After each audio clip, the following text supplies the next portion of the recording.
Número do item: SCP-003 Classe de objeto: Euclides. Procedimentos especiais de contenção: SCP-003 deve ser mantido a uma temperatura constante, não inferior a 35 C e idealmente mantida acima de centésimo C. Nenhum organismo multicelular vivo de categoria 4 ou complexidade superior pode entrar em contato com SCP-003. Em caso de falha total de energia, se SCP-003-1 começar a aumentar sua massa, o pessoal designado deve entrar em contato com a pele com SCP-003-1.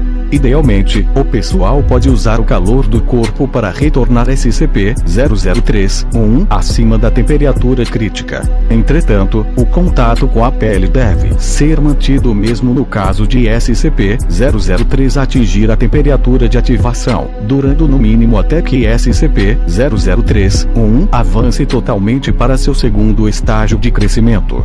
O pessoal que entra na área de contenção de SCP-003 deve primeiro ser examinado para parasitas corporais de categoria 4 ou maior complexidade e esterilizado se tais organismos estiverem presentes.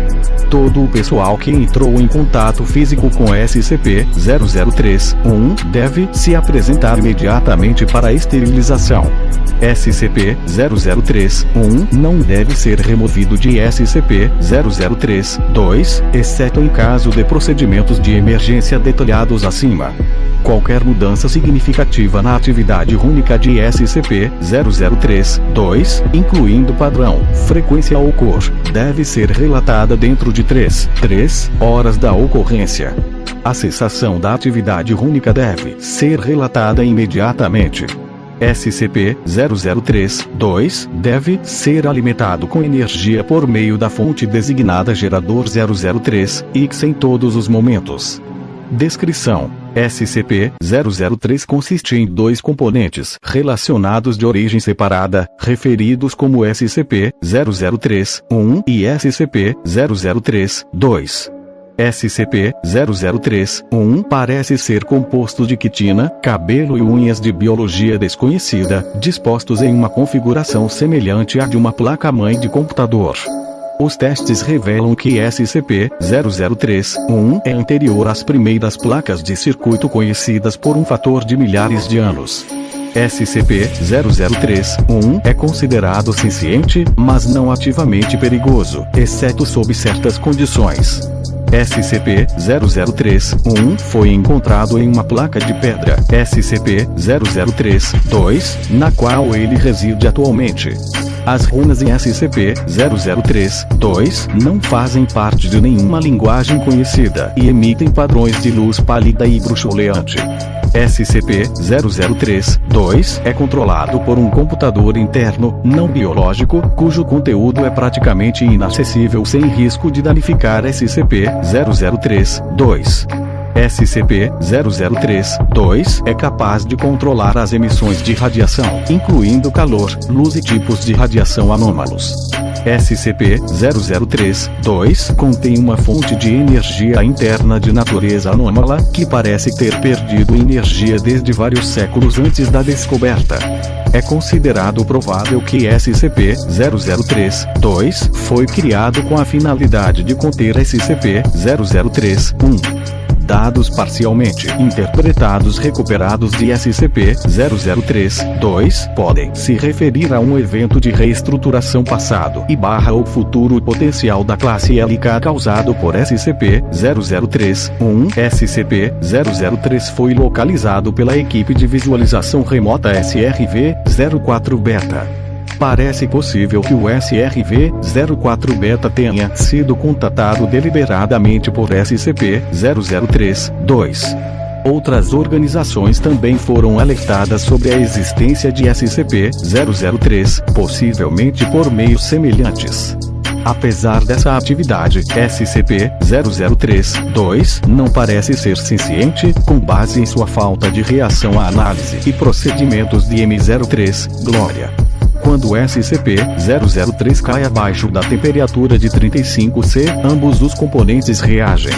Primeiro, SCP-003-1 entra em um estado de crescimento caracterizado por um aumento exponencial na massa. Este estado de crescimento consiste em 2 estágios. Em ambos os estágios, SCP-003-1 alimenta parcialmente seu crescimento convertendo matéria ao seu redor, começando com qualquer material inorgânico circundante, incluindo elementos atmosféricos, em seguida, material orgânico não vivo, incluindo células de pele morta, cabelo, quitina, esmalte, queratina e outros materiais biológicos. O primeiro estágio é sempre o mesmo. SCP-003-1 primeiro aumentará sua massa, depois assumirá uma forma semelhante a um ofiuroide, estrela quebradiça, de 15 metros de diâmetro, incluindo que parece ser um processador central de 3 metros de diâmetro. Ele formará órgãos sensoriais que parecem escanear seu ambiente circundante e converterá parcialmente a área ao seu redor em uma substância anômala não identificada. SCP-003-2 parece imune à conversão. O segundo estágio descreve uma alteração de crescimento que ocorre quando o SCP-003 entra em contato com material orgânico vivo. SCP-003 parece modelar a si mesmo a partir do material orgânico e tentará se comunicar com organismos que correspondam ao seu modelo ou modelos iniciais. Em seu segundo estágio, SCP-003-1 pode pausar, retardar ou alterar seu crescimento e também converterá elementos orgânicos inorgânicos e não vivos em estruturas funcionalmente semelhantes, enquanto altera normalmente sua composição física. Embora o crescimento seja consistente no primeiro estágio, no segundo estágio a taxa de crescimento de SCP-003-1 é diminuída em 20.190%, desde que SCP-003-1 permaneça em contato com material orgânico vivo. A porcentagem é determinada pela complexidade do organismo S em contato com SCP-003-1. SCP-003-1 parece dedicar uma grande quantidade de poder de processamento à análise de material orgânico vivo. Durante cada um dos estágios de crescimento de SCP-003-1, SCP-003-2 libera rajadas de radiação que inibem temporariamente o crescimento de SCP-003-1 ou revertem esse crescimento quando a temperatura de SCP-003-1 sobe acima de centésimos C. Emissões de radiação semelhantes foram replicadas ou registradas por outros meios anômalos. A biologia de SCP-003-1 tem sido objeto de amplo estudo.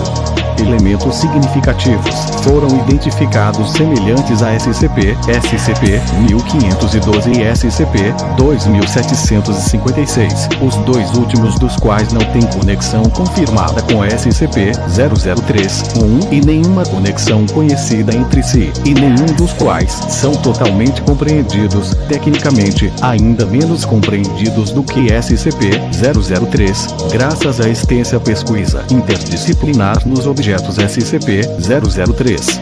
Até o momento, nenhuma análise convincente foi apresentada que explica satisfatoriamente a conexão de SCP-003-1 a esses objetos SCP ou outros, nem sua conexão com a tecnologia moderna além da aparência e potencial mimetismo via mecanismo desconhecido. Adendo 003-01. Agindo com base nas informações coletadas da análise linguística das runas de SCP-003-2 e da análise de dados comparativos, a equipe de pesquisa M03 Glória conseguiu estabelecer um link entre SCP-003 e dados expurgados para análise de funções. SCP-003-1 agora deve ser considerado senciente e deve ser mantido a um mínimo de 1 km de dados expurgados e do subproduto resultante em todos os momentos. Adendo 003-02. A perda de energia de SCP-003-2 foi exacerbada pelos procedimentos executados por M03 Glória. Sob ordens de 5-10, M03 Glória continuará os procedimentos. Adendo 003-03.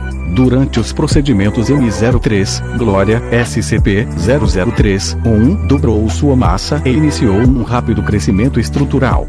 A temperatura voltou imediatamente a centésimos C. O crescimento e o aumento da massa de SCP-003-1 continuaram por 9 minutos e 6 segundos, momento em que um pico de radiação sustentado foi produzido por SCP-003-2. Em resposta, SCP-003-1 voltou ao seu estado normal em 3 minutos e 39 segundos. O crescimento novo se dissolveu em um resíduo empoeirado que foi coletado para análise. Ambos SCP-003-1 e SCP-003-2 cessaram todas as atividades detectáveis. SCP-003-2 não retomou a atividade até ser conectado a uma fonte de alimentação externa. As runas de SCP-003-2 brilharam uniformemente em cinza e não retomaram a atividade normal por 3 horas. SCP-003-2 não parece mais ser capaz de manter a área de contenção em uma temperatura acima de 35 C sem alimentação externa fornecida pelos geradores 003 e Nono. Adendo 003-04. O procedimento detalhado no Adendo 003-03 foi repetido e SCP-003-1 entrou novamente em um estado de crescimento. Após 10 minutos e 13 segundos, SCP-003-2 mais uma vez produziu um pico de radiação sustentado. O crescimento de SCP-003-1 parou por 36 segundos e, em seguida, foi retomado no ritmo anterior. Ao quadruplicar sua massa, SCP-003-1 formou uma casca externa e um corpo coerentes. Depois de escanear seu ambiente e parcialmente convertê-lo, SCP-003-1 então violou a contenção, entrando na galeria de observação, onde 9 membros da M03 Glória estavam presentes. Em contato físico com os membros da equipe, SCP-003-1 os envolveu em apêndices de crescimento rápido e parou o crescimento por 15 minutos. SCP-003-1 então retomou o crescimento e reorganizou as partes componentes do centro de sua forma para a forma de uma humanoide feminina de 3 metros de altura, com tentáculos periféricos, mudando para a extrusão principalmente de SCP-003-1 recém-formado cabelo e espinha. SCP-003-1 então produziu vocalizações rudimentares em uma aparente tentativa inicial de se comunicar com os pesquisadores. Dados expurgados, um indivíduo desconhecido se aproximou da área de contenção comprometida na companhia de um esquadrão completo de agentes. O indivíduo alegou estar agindo sob as ordens de 5-10 e tentou comunicação com SCP-003-1. Dados expurgados após este incidente, o agente Jackson de M03 Glória restaurou com sucesso a energia de SCP-003-2 e ativou os geradores de backup para retornar à temperatura a centésimos C. SCP-003-1 voltou ao seu estado normal em 21 minutos e 7 segundos e foi contido novamente sem incidentes. Todos os 9 membros de M03 Glória afetados por SCP-003-1 foram posteriormente encontrados ilesos, sem efeitos residuais além de trauma psicológico. Os materiais convertidos da antiga área de contenção de SCP-003 não se dissolveram e agora estão sob análise. Adendo 003-05. À luz do incidente anterior, o 5-10 foi removido do Conselho 5 por decisão conjunta de o 5 e o 5. Os procedimentos M03 Glória foram suspensos indefinidamente.